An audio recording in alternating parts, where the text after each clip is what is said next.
안녕하세요. 개인 투자자분들의 멘토 프로페서 킹입니다. 4월 6일 기술적 분석의 좋은 모닝 브리핑 출발해 보도록 하겠습니다.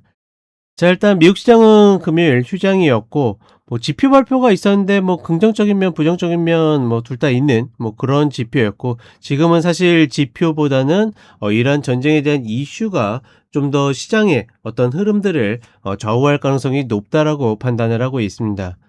그러니까 주말에 이슈를 보고 올려드릴까 하다가 그 전에 올려드리는 가장 큰 이유는, 역시나 이슈를 보고 판단하게 되면 당연히 선입견을 가질 수밖에 없기 때문에 그런 부분들을 좀 배제하고서 이야기를 하는 것이 좀 더 맞다라고 보고 있고, 물론 지금은 이슈 장세이기 때문에 이슈의 움직임에 따라서 시세의 기복이 당연히 심할 수밖에 없습니다. 그럼에도 불구하고 최근에 일단은 하락세기 패턴의 하단을 슈팅했다가 반등하는 패턴이기 때문에 상방 반등이 조금 더 유리하다라고 판단하고 있는데, 과연 시장이 그런 부분들을 좀 도와줄지, 그런 부분들이 관건이고, 호르무즈 관련해서도 이제 그러니까 이란 전쟁 전체적인 판을 봤을 때도 여전히 이란은 영내 국가들, 즉 이 미국과 어떻게 보면 동맹국인 쪽에 어떤 인프라 시설들을 좀 타격하는 그런 모습들을 계속 보여주고 있고,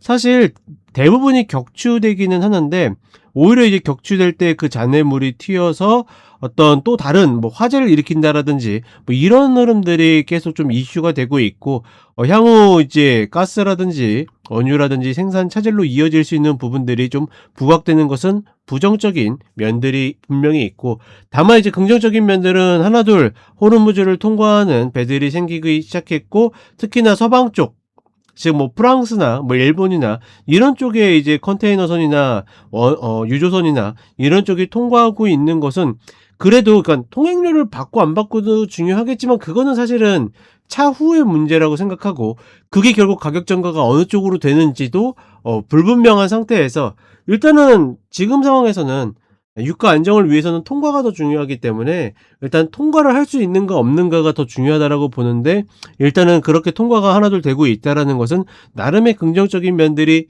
되지 않을까, 일단 이렇게 파악하고 있고, 그리고 또 하나 이제 눈에 띄는 거는 그 미국 전투기가 격추됐다라는, 그러니까 미국에서는 아직 공식 발표를 지금 제가 방송한 상황에서는 아직까지 안 하고 있는데, 어찌됐거나 격추돼서 조종사 생포에 이란이 현상금을 걸었다 이런 이야기들이 나오는데, 과연 이게 또 어떤 불씨가 될 수 있을지, 아니면 트럼프 대통령은 또 어떻게 보면 좀 뜬금없이 시간만 더 주어지면 호르무즈를 쉽게 열고 모두가 이제 큰 돈을 만들 수 있다 이제 이런 이야기들을 하는데, 그게 지상군을 투입해서 뭔가를 엎어가지고 하겠다라는 건지 협상을 하겠다라는 건지 우리가 알 수가 없기 때문에, 그런 부분들에 대해서 어떤 이야기들이 나왔을 때 시장의 움직임은 있을 거다. 다만 우리가 이슈를 예측할 수가 없기 때문에 사실상 대응의 영역으로 가야 되고, 다만 기술적으로 봤을 때는 반등이 조금 더 가깝다라고 인지하시면 될 것 같습니다. 그리고 한국 시장은 생각보다 변동성이 좀 줄어들고 있죠. 물론 미국 시장의 어떤 휴장과 맞물려서 여러 가지 이슈를 눈치 보는 것도 있겠지만, 지금의 그러니까 점차 변동성이 줄어드는 그런 구간으로 갈 가능성이 조금 더 높다라고 보고 있고, 다만 지금 장세가 쉽다면 쉬운 것이 계속 이야기 드리지만, 내가 어떤 종목 할까 고민할 필요가 없어요. 시장에 대장주 하면 되는 겁니다. 주도주를 하면 되는 거기 때문에 막 좋은 종목을 고른다 아니다 이런 것들은 전혀 의미 없이 답을 정해놓고 그 종목만 접근하면 되고, 일단은 제가 봤을 때는 그냥 박스로 접근하는 것이 가장 합리적이지 않을까라고 판단을 해 보겠습니다. 자, 그럼 간단하게 차트 보도록 하겠습니다.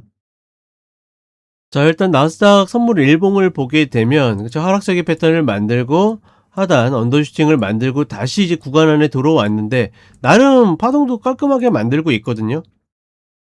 깔끔하게 만들고 있기 때문에 과연 이제 이 구간에서 돌파되는 모습을 보여줄지, 아니면 또 눌렸다가 끝단까지 갈 것인지가 관건인데, 지금 구간은 사실 이 선물로 치면 24,500선에서 굉장히 큰 저항이 있기 때문에 이 구간은 장중 소화로 넘어가는 것보다 순간 넘어가거나 아니면 갭으로 넘어가는 게 가장 좋다라고 보고 있고, 그런 면에서 어떻게 보면 주말에 이슈가 조금만 긍정적으로 나와도 생각보다 쉽게 돌파할 수 있는 구간이고, 근데 그렇지 않다라 그러면 계속 조금 지지부진할 수 있는 그런 구간이다. 그러니까 저 자리가 이제 향후에 혹여나 중심축으로 바뀔 수도 있는데, 어찌 되었거나 그런 부분들이 있다 정도만 인지하시면 되겠고, 결국은 유가겠죠.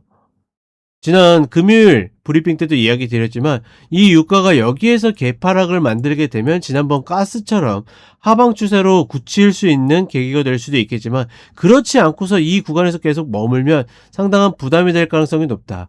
물론 패턴상으로 보게 되면 올라가도 다시 떨어질 가능성이 매우 높은 패턴을 만들고 있지만, 뭐 결국은 이슈가 이 꼭지를 정해주겠죠.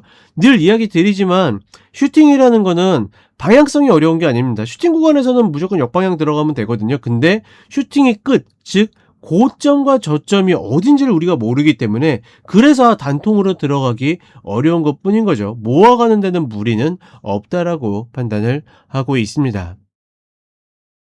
그리고 현물로 보더라도 그러한 패턴들은 유지되고 있고, 하나 눈에 띄는 거는 최근에 글쎄요, 터보 콘트를 좀 빌미 삼아 가지고 ETF가 쏟아져 가지고 메모리 반도체를 중심으로 해 가지고 밀리는 모습들이 있었는데, 그것들이 반등하면서 힘을 좀 받는 모습이었고, 얘네들만 좀 버티고 있다라고 그러면 사실 지수적 입장에서는 지금 구간에서 일단은 저점을 만들었을 확률이 높다. 기술적으로는 일단은 그렇게 판단을 하고 있습니다. 그리고 한국 시장을 오게 되면 지금 구간에서 요런 박스를 좀 만드는 패턴들이 있는데, 이 박스를 활용하는 거는 누구나 매매할 수 있는 자리가 아니라 반드시 매매하셔야 되는 분들이 컷을 가지고 접근하는 그런 구간이라고 보고 있고, 다만 이제는 개인들도 조금은 긴가민가하거나 조심스러운 반응들, 부분들이 분명히 있기 때문에 사실은 매매를 줄여야지 맞는데, 지금 마치 개인들이 매매를 줄이는 것처럼 보이지만 조금만 눌러줘도, 혹은 올랐다가 조금만 눌러줘도 더 매수할 가능성이 높다라는 거, 적어도 우리 방송을 듣고 계신 분들은 이런 데 좀 크게 휘둘리지 않으셨으면 좋겠다. 다시 한번 이야기 드리고, 이 구간에 매매한다면 무조건 뭐다? 대장하는 겁니다. 대장. 지금은 굳이 어렵게 생각할 필요 없이 지수와 맞물려서 움직이는 대장들, 특히나 그 대장들이 지수보다 변동성이 훨씬 더 좋기 때문에 충분히 해볼 만한 가치가 있다라고 보고 있고, 저는 피하고 싶은 거는 지수 ETF입니다. 지수 ETF는 뭘 해도 효율이 나오지 않는 구간이 될 가능성이 높다. 그렇기 때문에 저는 개별 종목을 하는 게 맞지, 지수 ETF를 하는 것은 반대한다. 이렇게 이야기를 드려보도록 하겠습니다. 자, 이렇게 이야기 드렸고 저는 쇼츠로 또 찾아뵙도록 하겠습니다.